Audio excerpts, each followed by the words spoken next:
Bíblia, então, já que você trouxe a Bíblia, no Evangelho de Mateus, capítulo 17. E leiamos aqui o versículo 24 até o versículo de número 27. Amém? Glória a Deus. Hoje de manhã eu estava aqui na escola bíblica, que foi uma bênção hoje de manhã. Tivemos aqui uma lição preciosíssima, né? Tivemos aqui muitos irmãos, uma centena de irmãos aqui, 105, 110 irmãos aproximadamente. Depois voltamos para casa, almoçamos, trabalhei à tarde, estudei a Bíblia, estou aqui adorando ao Senhor nessa noite também. Vamos ler aí juntamente? Eu vou fazer a leitura, vocês vão me acompanhando, mas eu gostaria que vocês atentassem bem para esse texto aqui nessa noite, tá bom? Diz assim: e chegando eles a Cafarnaum, aproximaram-se de Pedro os que cobravam as dracmas e disseram: o vosso mestre não paga o imposto do templo? E Pedro respondeu: sim, ele paga sim. E diz: e quando Pedro entrou na casa, Jesus foi o primeiro a falar, perguntando-lhe: o que você acha, Simão? De quem os reis da terra cobram tributos e impostos? De seus próprios filhos ou dos outros? E Pedro respondeu: dos outros. E disse-lhe Jesus: então os filhos estão isentos. Mas para que não escandalizamos, vá ao mar, jogue um anzol, tire o primeiro peixe que você pegar, abra a boca e você encontrará uma moeda, em outras traduções, né, ou um estáter de 4 dracmas. Pegue, entregue a eles e tu pagarás o meu imposto e o seu. Amém? O Salmo 148 diz que a terra glorifica ao Senhor. O verso 2 diz que os pássaros, quando voam ou entoam os seus lindos cantos, glorificam a Deus. Toda a natureza, ela também glorifica a Deus. E assim também o Salmo 18, ele diz também essa mesma situação.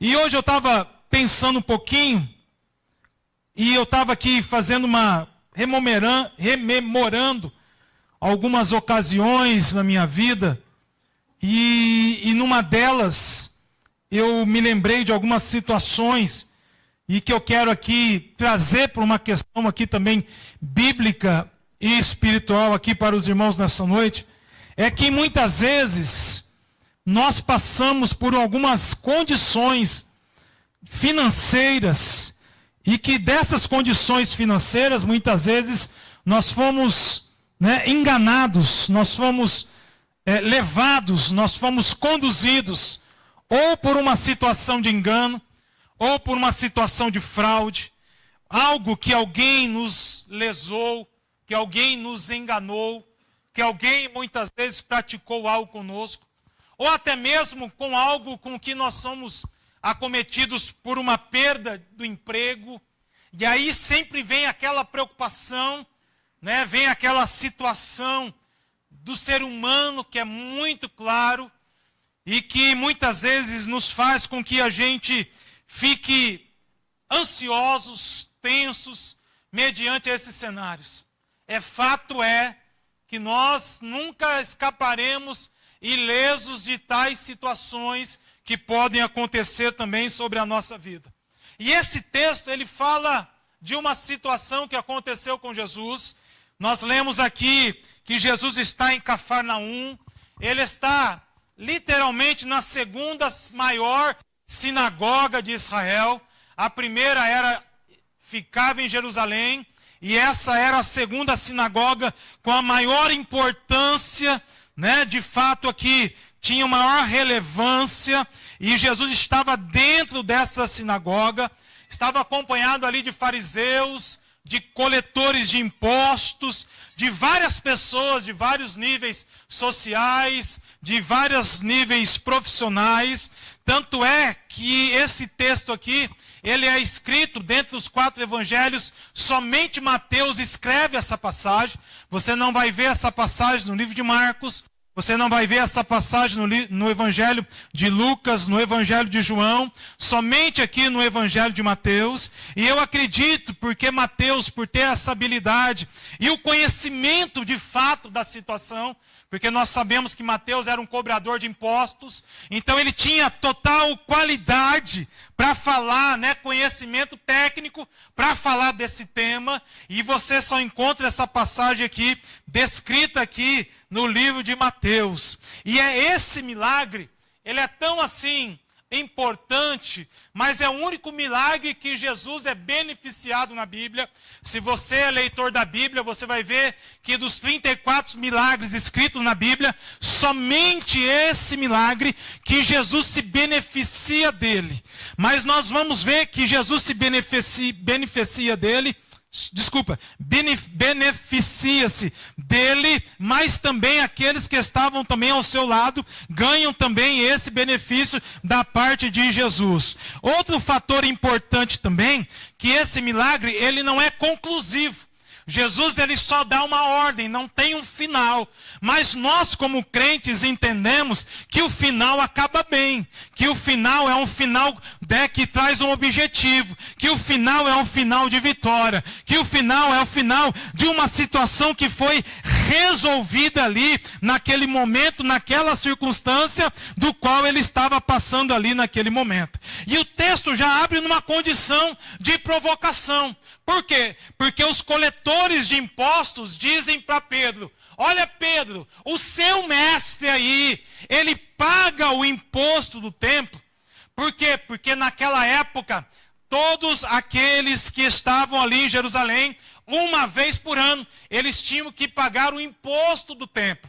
E quanto que correspondia esse imposto? Representava-se por pessoa masculina, era igual a 2 denários.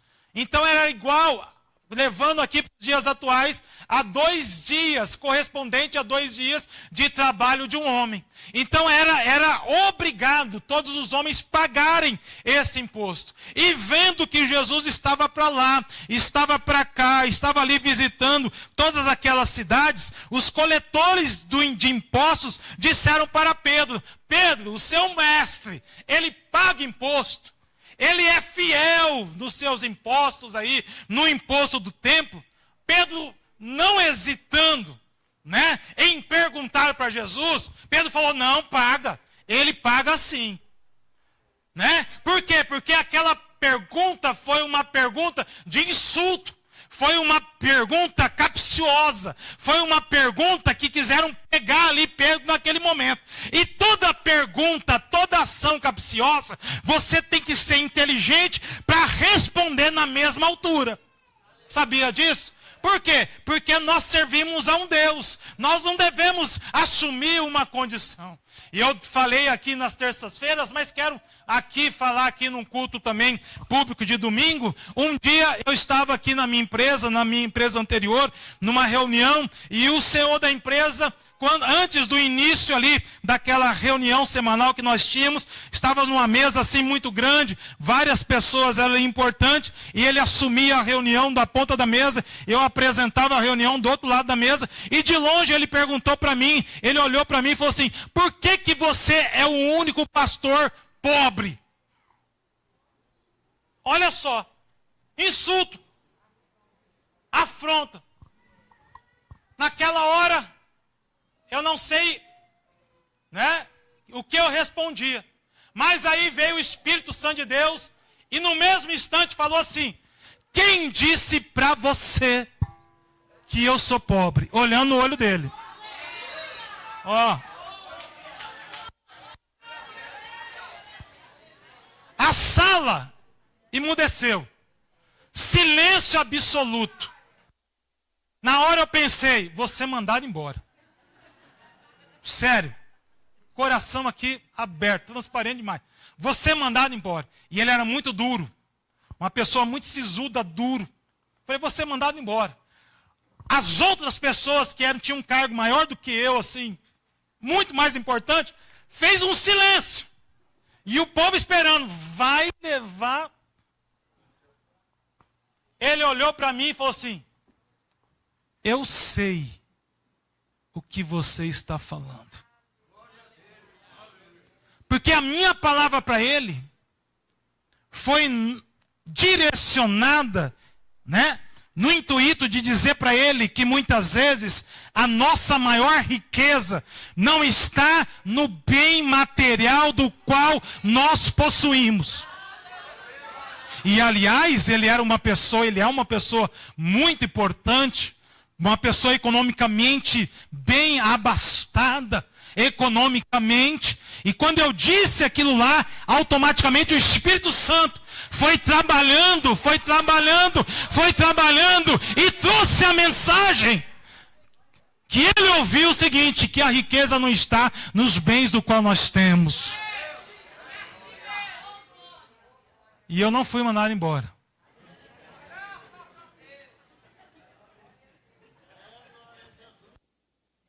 Arenice, minhas pernas tremeram. Cheguei em casa para almoçar, contei para a Rosa e estava branco. É hoje. Mas quando o Espírito Santo de Deus, ele abre, você abre a tua boca, você vai ter a certeza que não é você que está falando sobre aquela situação. É por isso que muitas vezes nós não devemos, quando formos insultados, não é querer dar uma questão de guerra, de debate, não é isso, mas é responder conforme aquilo do qual nós estamos vivendo, o nosso dia a dia. É responder do qual nós verdadeiramente servimos a Deus. Então aquela resposta provocou nele uma interação, fez com que ele entendesse. Foi a mesma coisa aqui com os coletores de impostos diante de Pedro. O seu mestre paga imposto. Pedro andava com Jesus. Pedro via os milagres de Jesus. Pedro estava ali comendo com Jesus. Ele iria aceitar que alguém provocasse e levantasse um falso testemunho de Jesus? Não. Pedro disse, não, ele paga sim. Mesmo não sabendo se Jesus estava pagando ou não. Mas Pedro sabia o homem do qual andava com ele. Você tem que ter a certeza de quem você está servindo. Quem é você? A quem você pertence? Por quê? Porque através disso, Deus vai direcionar a sua vida de uma maneira especial. Então Pedro rebate ali aqueles publicanos, aqueles coletores de impostos ali, e diz para eles, sim, pago. Ele paga sim. E Pedro vai entrando dentro da casa. E dentro da casa está Jesus. E quando Pedro entra dentro da casa, a primeira coisa que Jesus diz para Pedro: Pedro, o que você acha? De quem que os reis da terra cobram tributos e impostos? De seus próprios filhos ou dos filhos dos outros? E Pedro respondeu: não, Senhor, eles cobram dos outros também. Mas o interessante é que dessa narrativa toda, antes mesmo de Pedro entrar ali naquele ambiente, Jesus já tinha o conhecimento daquilo que estava fora ali daquela casa. O que eu quero te dizer nessa noite, que Jesus tem todo o conhecimento, a onisciência já fora dada a Jesus, a capacidade e poder em conhecer todas as coisas em tempo real. Jesus não precisa de sinal de internet. Jesus não precisa de nada de internet ao nosso redor. Jesus conhece todas as coisas no tempo real.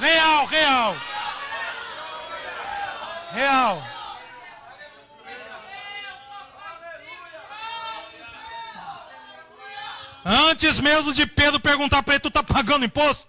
Ele já vem com uma pergunta para Pedro: Pedro, quem é que deve pagar imposto? Por quê? Porque Jesus sabe das coisas real. Ele é onisciente. Ele tem a capacidade de conhecer em tempo real. Ele está sabendo. A Bíblia nos diz que Jesus revela todas as coisas. E Ele está sabendo. Eu quero dizer nessa noite, Jesus está sabendo sobre você. Lá em Lucas capítulo 13, diz que havia uma mulher que estava encurvada no meio da sinagoga e Jesus estava pregando ali, lendo ali os anais, os escritos ali, e de repente ele vendo aquela situação, aquela mulher estava escondida diante dos homens, mas Jesus disse para ela: venha até aqui à frente, que nessa noite eu vou curar você, aleluia. E aquela mulher foi curada. Porque mesmo escondida ali diante dos homens, Jesus a reconheceu. Eu quero dizer para você, mulher, Jesus está te reconhecendo aqui nessa noite. Talvez você pense que está sozinha. Talvez você pense que está escondida. Talvez tem pessoas muito mais importantes que estão aí, né, fora da sua vida. Mas eu quero te dizer, Jesus está te vendo. Ele está te vendo. Ele ainda é onisciente. Aleluia. Glória a Deus, glória a Deus. Aleluia. E Pedro respondeu para ele: não, eles não pagam não, porque de fato, nenhum rei que governa sobre algum reino, ele paga imposto. Quem paga impostos são aqueles que são, né, subjugados por isso daí. E Jesus estava dizendo para Pedro: Pedro, se os reis da terra não pagam, eu, como rei dos reis, filho do Deus vivo, também tenho o direito de não pagar. E tanto é que Jesus tinha tanta razão. Por quê? Porque Jesus era da linhagem de Davi. E Davi era o quê? Foi rei de Israel. E a linhagem de rei não pagava imposto. E Jesus disse para Pedro: Pedro, eu sou da linhagem real, então eu não preciso pagar o imposto, Pedro. Mas para você vai entender um pouquinho por que eu estou comentando essa situação aqui. Aí nessa conversa toda entre Pedro e Jesus, Jesus disse para Pedro: tudo bem, se eles estão cobrando aqui o imposto do templo, vamos fazer o seguinte, Pedro, vamos pagar. Porque eu não quero escandalizar ninguém. Eu não quero ficar devendo nada para ninguém.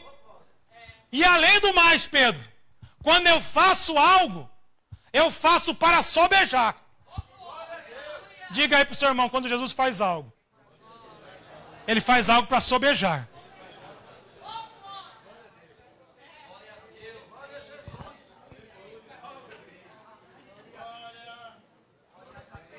E aí vamos meditar aqui no versículo de número 27. Olha o que diz. Mas para não escandalizá-los, para não deixar esse povo ficar falando aqui da gente, Pedro. Porque eu vou mostrar para esse povo aqui quem eu sou, Pedro. Já que eles querem que eu pague imposto, mesmo tendo os meus direitos, tudo bem. E Jesus disse para Pedro: vá ao mar e jogue o anzol.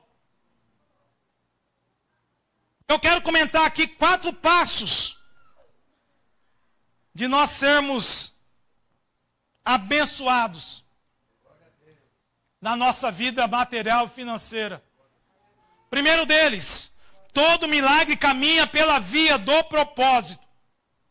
Por que Jesus remeteu essa situação? Porque ele tinha um propósito. E o propósito era fazer o quê? Não escandalizar, primeiro, nem ele, e também aos seus liderados que estavam juntamente com ele. Deus trabalha com propósitos. Deus não faz nada sem propósito, sem causa. O milagre aqui, vocês vão entender, ele não visa o esbanjamento. O milagre aqui, ele visa o provimento. Deus não faz milagre para fazer um show, para dar um espetáculo, para ser algo assim, sobrenatural de uma coisa. Não. O milagre vem para trazer o quê? A provisão necessária para nós no dia necessário. No dia necessário. Segundo, do primeiro ponto aqui, do propósito. Deus não faz milagre para provar quem Ele é. Ele não precisa fazer milagre para provar quem Ele é. Ele é o que é. Ele é Deus. É por isso que o Salmo 148 diz que Ele criou os céus, que Ele criou a terra, que Ele criou os luminares. Ele é o Deus Todo-Poderoso. Quem queria fazer um milagre que pudesse provar aquele milagre foi o próprio Satanás que incitou Jesus para que Jesus o quê? Se jogasse lá de baixo, né? Lá do monte do precipício e pedisse para que os anjos pudessem ajudá-los e agarrá-los. Não contente a isso, o diabo falou: tá bom, Jesus, já que tu está com fome também, faz aí um outro milagre, transforma essas pedras aí em pão. E Jesus disse para o diabo: olha, diabo, tu está enganado. Eu não preciso fazer milagre para provar que eu sou filho de Deus. Eu sou filho de Deus e pronto. Então, queridos, todo milagre caminha pela via do propósito. Por que que Deus faz milagre? Deus faz milagre para prover, para suprir, para proteger, para garantir. Porque Ele é Pai. Porque Ele é Pai. Porque Ele é Pai. Porque Ele é Pai. Aleluia. Segundo, Ele faz o milagre através de um propósito. Não para esbanjamento, mas para provisão. Segundo, os milagres são para aqueles que creem. Porque o relato aqui não tem final. Esse texto aqui finaliza no momento que Jesus menciona só. Nós não temos nenhum subsídio teológico para afirmar se foi feito ou não. Mas por aquilo que Jesus já havia dito, a questão aqui não é para provocar: ah, eu quero ver se ele vai fazer. Não é isso. É entender que o milagre vem para aqueles que creem. Para aqueles que creem. Eu não preciso ver a conclusão do texto para acreditar se Jesus fez ou não. Eu tenho plena certeza que Jesus fez o milagre. Eu tenho a certeza absoluta que Jesus fez um milagre ali para a vida de Pedro e a ele também. Aleluia.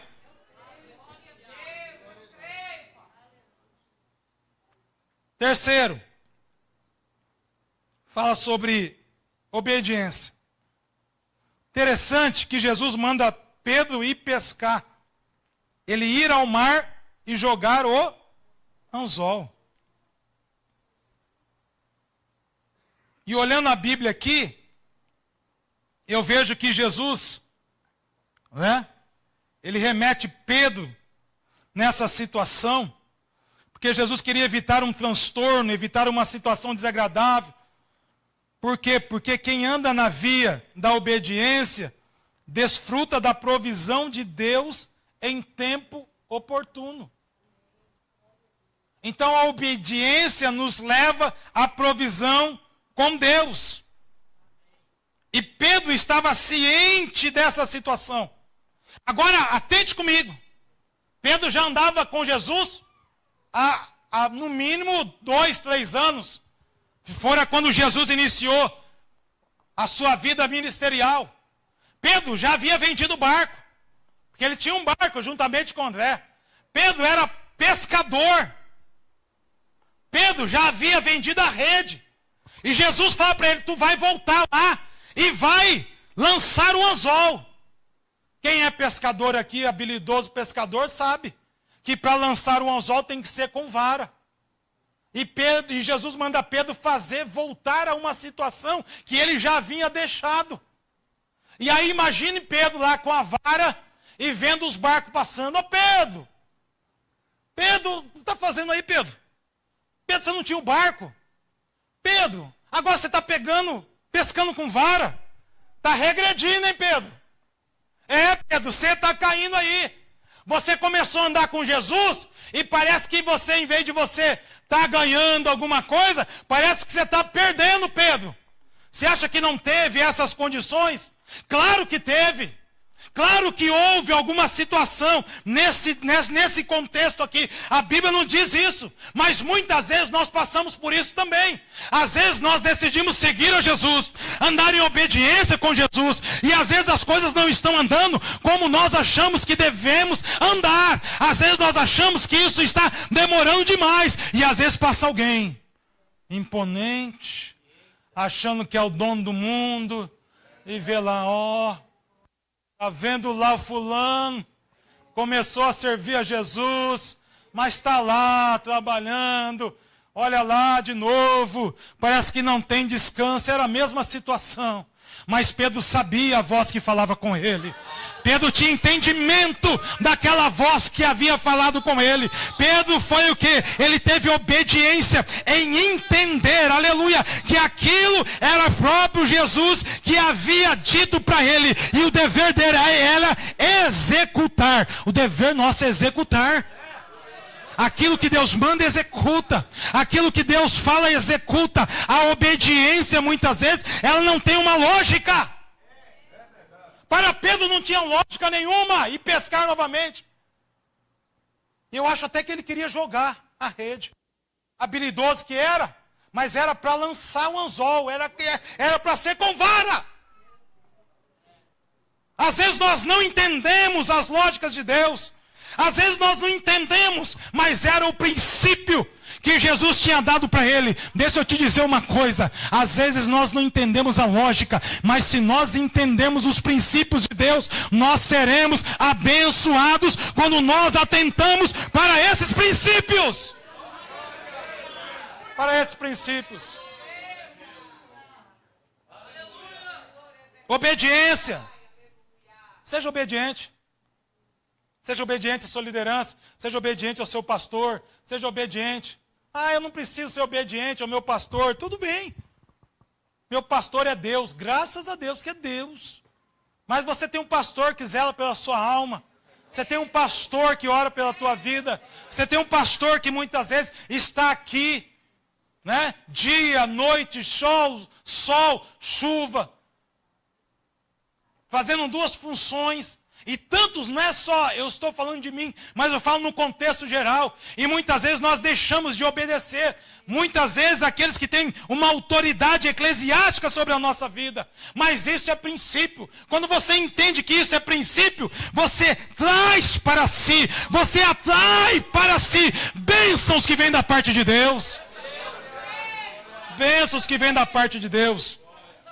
Quarto, o milagre de Deus não dispensa o esforço humano.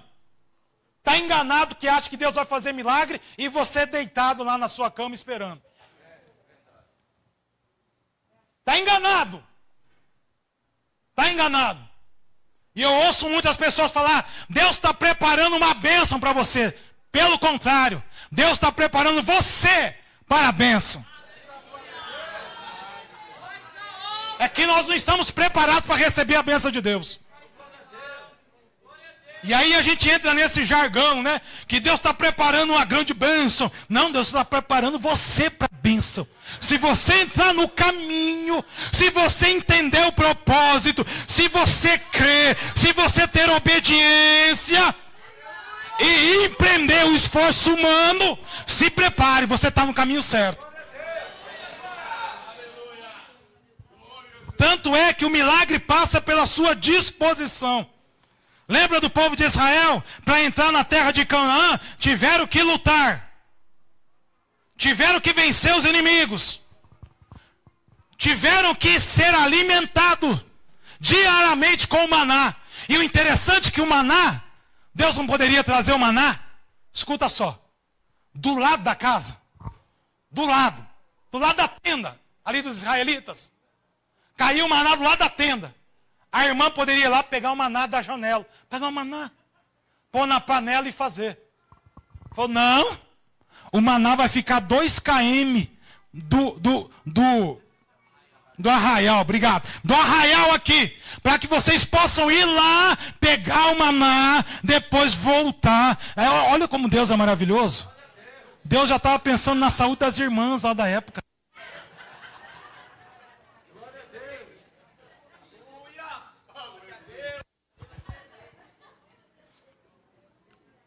caminhar. Vai lá 2 km, pega o maná e traz.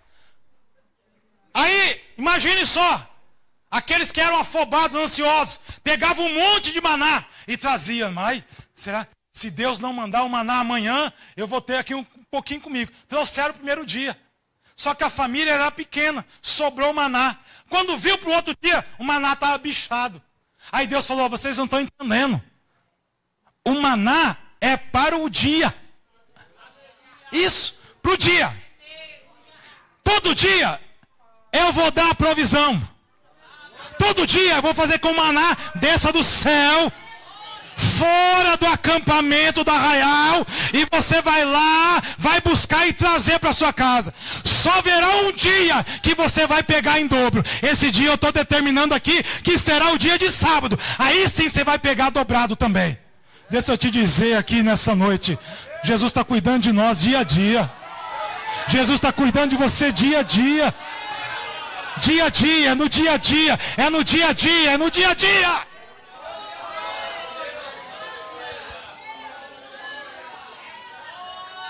Porque o milagre de Deus não dispensa o esforço humano. O milagre de Deus não vai dispensar aquilo que você tem que fazer. Aquilo que você tem que fazer. Eu digo sempre, meus filhos, vai estudar. Acordo cedo, eles acordam cedo também. Vai estudar, dá rotina, vai se esforçar. Se Deus é conosco, Ele trabalha também através da nossa disposição. Aleluia! E recentemente eu orientei um irmão aqui, estou orando por ele, para Deus abrir uma porta, e Deus abriu a porta, eu falei, agarra essa porta. Pastor, mas eu não sei fazer isso. Agarra, meu filho, agarra e não solta. Que lá dentro Deus vai abençoar você.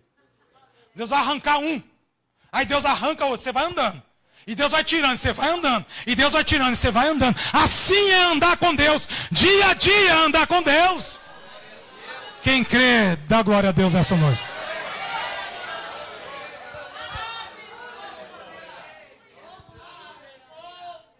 Aleluia.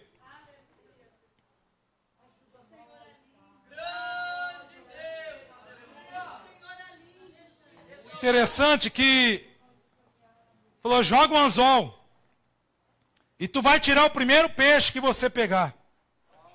Você vai abrir a boca do peixe e dentro da boca do peixe vai encontrar um estáter. E esse estáter equivale a 4 dracmas. E você vai pagar esse imposto. No primeiro momento que Pedro lança lá, vem o peixe. Deus falou, cadê o peixe? Que peixe é esse? O peixe já estava esperando Pedro com o anzol lá.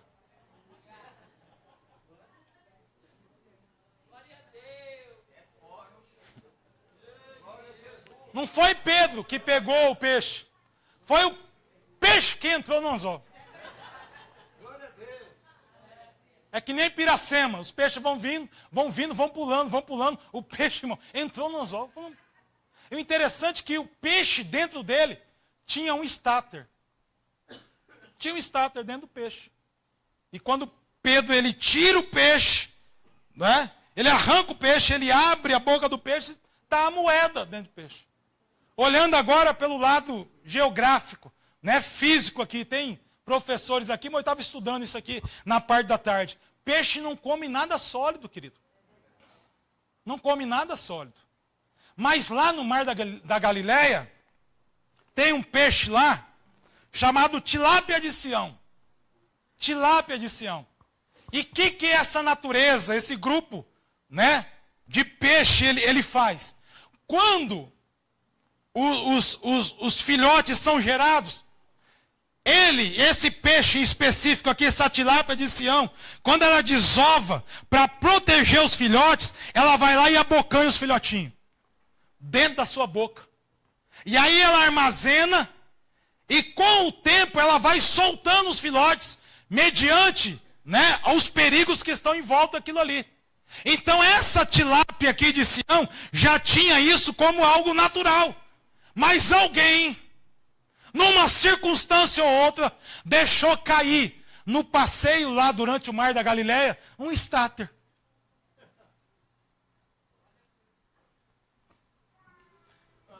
Às vezes tinha um barco lá que estava andando e tinha alguém que estava pescando lá e deixou o dinheiro no bolso. Porque às vezes o pescador, né, ele deixa o dinheiro no bolso, fica lá, deixou o dinheiro e deixou cair um estáter lá no mar da Galileia. E essa tilápia aqui de Sião, diz os historiadores que ela vai lá e abocanha isso daí. E coloca dentro e fica lá. Mas dentro da natureza isso era impossível. Mas a Bíblia nos diz que quando Pedro ele lança o anzol e ele puxa o anzol, o peixe já vem com o estáter, aleluia. O que eu quero dizer nessa noite é a provisão de Deus sobre a tua vida nessa noite. Eu não sei a circunstância do qual você tem passado nesses últimos dias, mas eu quero te dizer nessa noite, aqui, pela presença do Espírito Santo, sobre essa palavra aqui, Deus tem provisão para a sua vida aqui, nessa noite, Deus tem provisão.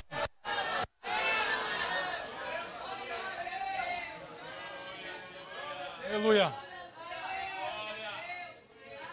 Talvez você entrou numa circunstância, talvez você entrou num processo que está enfadando você, está cansando você, você recebe o seu salário e muitas vezes não tem até mesmo nenhum recurso, está todo comprometido, mas eu quero te dizer nessa noite, Deus está abrindo uma porta para você nessa noite.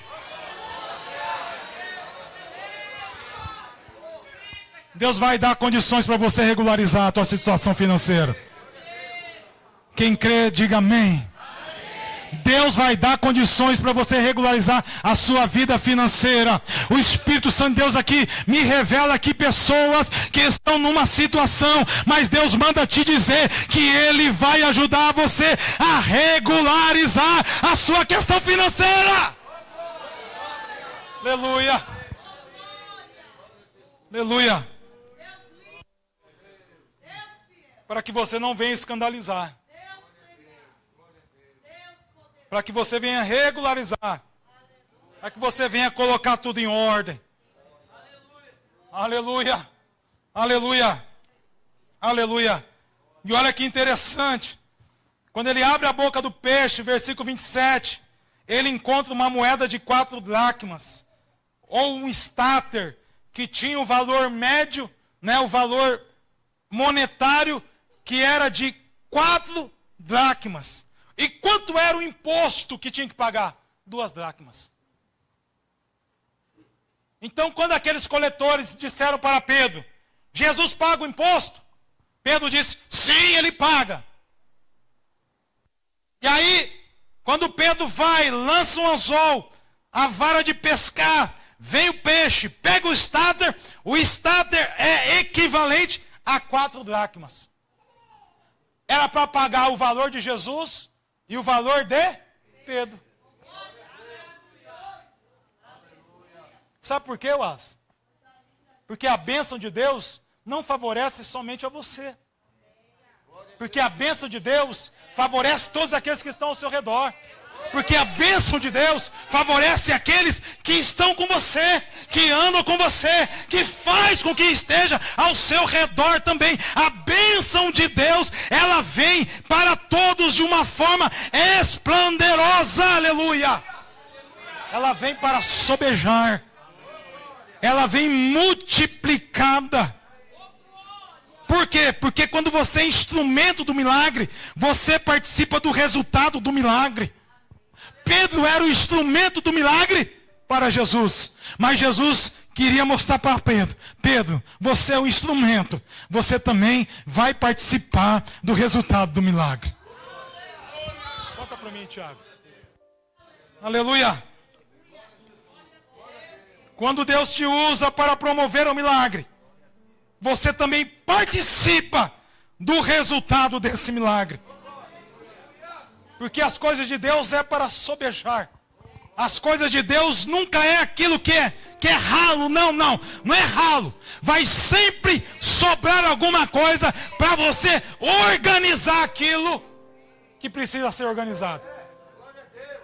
E eu te provo aqui na Bíblia. Uma mulher viúva, marido profeta, O marido deixou dívidas. A mulher pensando em vender os filhos. E o próprio profeta diz para ela: vai pegar do azeite. Ela vai lá, pega do azeite, enche lá as garrafas de azeite. Quando ela foi vender o azeite, foi vender. O texto nos diz que ela vendeu o azeite, pagou a dívida e ainda sobrou recurso para ela manter também a sua vida. Aleluia. Milagre dos pães. Um jovem, 5 pães e 2 peixes. Jesus manda a Filipe: procura aí, Filipe, onde eu posso comprar. Filipe vem com o menino. Só tem isso, Jesus. Jesus eleva os 2 elementos ao céu. Ora pelo pão, ora pelo peixe. E manda os discípulos: distribuam aí pela relva. Pede para que sente 50 em 50. O texto nos diz quantas pessoas tinham, provavelmente, mas haviam muitas pessoas ali. E Jesus dá uma ordem para eles: quando todos terminarem de comer, vocês vão recolher os cestos aí. E aí no final, os discípulos começaram a recolher. E trouxeram a Jesus. Sabe quantos? 12 cestos de pães trouxeram a Jesus. O povo se fartou e ainda sobrou. Deus está me usando aqui nessa noite para dizer para você: Ele vai regularizar essa situação. Ele vai te ajudar a regularizar essa situação. Tu vai sair de qualquer situação que o teu nome esteja, em nome de Jesus. Porque você é filho de Deus, você é filha de Deus. E nós não estamos aqui para escandalizar o nome do Evangelho, não. Mas muitas vezes determinadas situações acontecem que às vezes nós, somos acometidos por elas. Mas Deus aqui está falando através do teu Espírito que Ele vai te ajudar aqui nessa noite, com estratégia, com condições, para que você regularize tudo aquilo que está pendente sobre a tua vida nessa noite. Se coloque em pé em nome de Jesus. Aleluia. Aleluia. Oh, aleluia.